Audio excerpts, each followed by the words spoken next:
रामायण की कथा तो सभी ने सुनी या पढ़ी होगी। इन्हीं में से एक कहानी में बताया गया है कि कैसे मर्यादा पुरुषोत्तम राम अपनी पत्नी सीता को एक धोबी की बातों में आकर अयोध्या छोड़कर जाने को कह दिया था।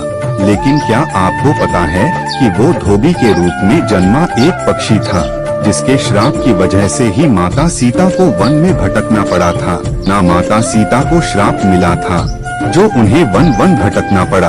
एक बार की बात है, पक्षी तोता के जोड़े ने माता आपका विवाह श्री राम जी से होगा। वो भगवान विष्णु जी ने राम, लक्ष्मण, भरत और शत्रुघ्न ये 4 मानव शरीर धारण कर पृथ्वी पर जन्म लिया है।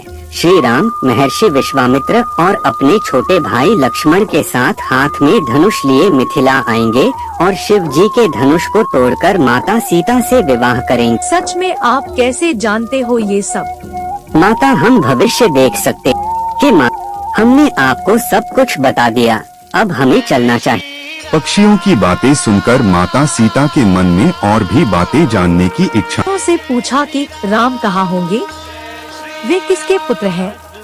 वो अयोध्या के महाराज श्री दशरथ जी के पुत्र श्री रामचंद्र जी हैं। उनका मुख कमल के समान सुंदर, नेत्र बड़े बड़े और खिले हुए, नासिका ऊंची, पतली भुजाएं घुटनों तक, गला शंख के समान होगा। मैं उनका क्या वर्णन करूं, जिनके गुणों का बखान 100 मुख वाला भी नहीं कर सकता।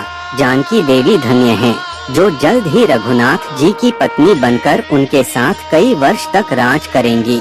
मैं तुम दोनों को तब ही जाने दूंगी जब श्री राम यहाँ आकर मुझसे विवाह करेंगे। तब तक तुम दोनों आराम से मेरे घर में रह सकते हो।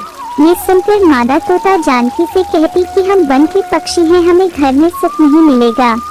मैं गर्भवती हूँ, मुझे जाने दो, मैं अपने स्थान पर जाकर बच्चे जन्म दूंगी। आप चाहें तो इसके बाद फिर मैं यहाँ आ जाऊंगी। नहीं, मैं आपको नहीं जाने दूंगी। आप जो भी सुख सुविधा चाहिए वो मैं आपको दूंगी। सीता माता, मेरी पत्नी को छोड़ दो, वो गर्भवती है। जब ये बच्चों को जन्म दे देगी तब उसे लेकर मैं फिर तुम्हारे पास आ जाऊंगा। आप आराम से जा सकते हो, लेकिन ये मुझे बहुत पसंद है। तुम घबराओ नहीं, मैं इसकी अच्छे से देखभाल करूंगी। तब वो पक्षी दुखी हो गया। पक्षी दोबारा सीता जी से निवेदन करता है कि मैं अपनी पत्नी के बिना जिंदा नहीं रह सकता, इसलिए इसे छोड़ दो। आप बहुत अच्छी हो, मेरी प्रार्थना मान लो। पक्षी ने क्रोध में सीता को शाप दिया कि अरे जिस प्रकार तू मुझे इस समय अपने पति से अलग कर रही है, वैसे ही तुझे भी स्वयं गर्भवती की अवस्था में श्री राम से अलग होना पड़ेगा। कुछ दिन बाद मादा तोता अपने बच्चों को जन्म देते समय उसके प्राण निकल गए। पत्नी से बिछड़ने के दुख में वो सीता जी से बोला कि मैं मनुष्यों से भरी श्री राम की नगरी अयोध्या में जन्म लूंगा। मेरे ही कारण तुम्हें पति के वियोग का दुख उठाना पड़ेगा। ये कहकर वो वहाँ से उड़ जाता है। कुछ साल बाद उसका जन्म अयोध्या में धोबी के घर हुआ। उस धोबी के कारण ही सीता जी का अपमान हुआ। उन्हें अपने पति श्री राम से अलग होना पड़ा। उस तोते का श्राप ही सीता जी के पति श्री राम से बिछड़ने का कारण बना। इसीलिए जब माता सीता गर्भवती थीं, तो उन्हें भी पति से दूर वन में रहना पड़ता है। यह भगवान विष्णु की एक लीला थी। आपने अक्सर लोगों को कहते सुना होगा कि हमें हमारे कर्मों का फल हमें यहीं मिलता है। इस कहानी से ये बात सिद्ध भी हो जाती है कि कर्म के फल से कोई भी नहीं बच सकता, फिर चाहे वो भगवान हो या सीता माता हो।